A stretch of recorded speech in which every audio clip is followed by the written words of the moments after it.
Hello, I'm ETarte, once a Catholic priest for 5 years in the 1960s, now an atheist, which means I find no credible evidence for the existence of any God.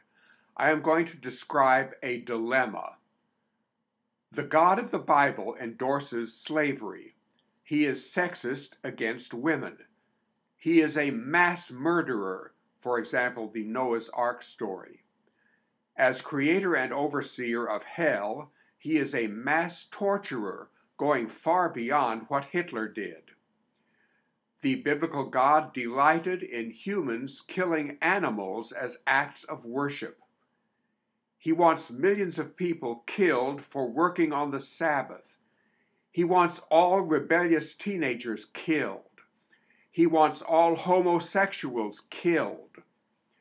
He told Abraham to kill his son Isaac, and then at the last minute said, "No, I didn't really mean it."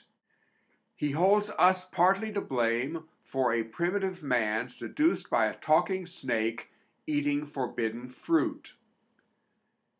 As creator of all things, he creates hurricanes, tsunamis, floods, droughts, cancer cells, which caused untold suffering, including to innocent little children. He requires that we strive to know him and that we then love him. He will reward our love with a trip to heaven to be with him and praise him forever. But if we do not love him, he will torture us forever. How can I love this horrible monster? How can I want to be with him and praise him even for a minute, much less for infinitely many quadrillions of centuries? But he says I have to, or else I go to hell. This is the ultimate dilemma. Is there a way out of this dilemma? Yes. Here it is. I base my view of reality on evidence. That is the scientific way, the way for thoughtful, rational people. There is no evidence whatsoever that a supreme being wrote the Bible. There is overwhelming evidence that it was written by primitive men with much ignorance and prejudice, and was transcribed over and over with many inaccuracies. There is accordingly no accurate evidence of what Jesus said and did. As for the necessity of a supreme creator, there is overwhelming scientific evidence to support evolution and natural selection. Scientists do not yet know about the origins of the universe, but they are hard at work on it. I do not need to postulate a supreme creator. The bottom line is, there is no solid, credible evidence that the God of the Bible exists.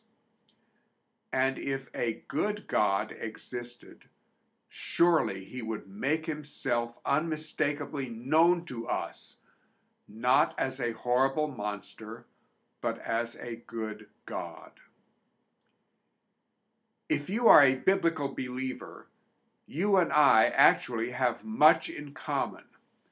Because of lack of evidence, neither you nor I believe in Thor, Jupiter, Apollo, Baal, Krishna, Mithras, Poseidon.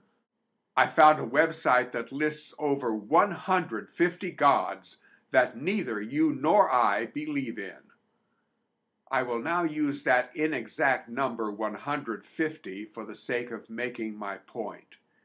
If you and I were to sit down and work together to make a list of gods that we do not believe in, your list would contain 150 gods.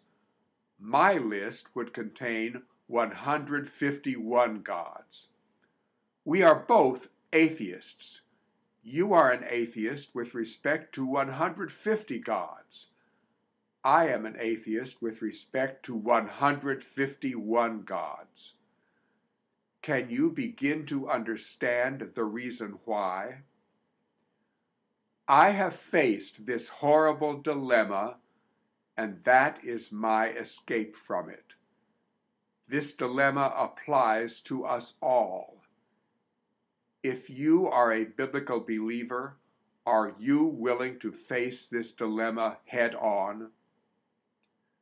To all of you, thank you for watching this video.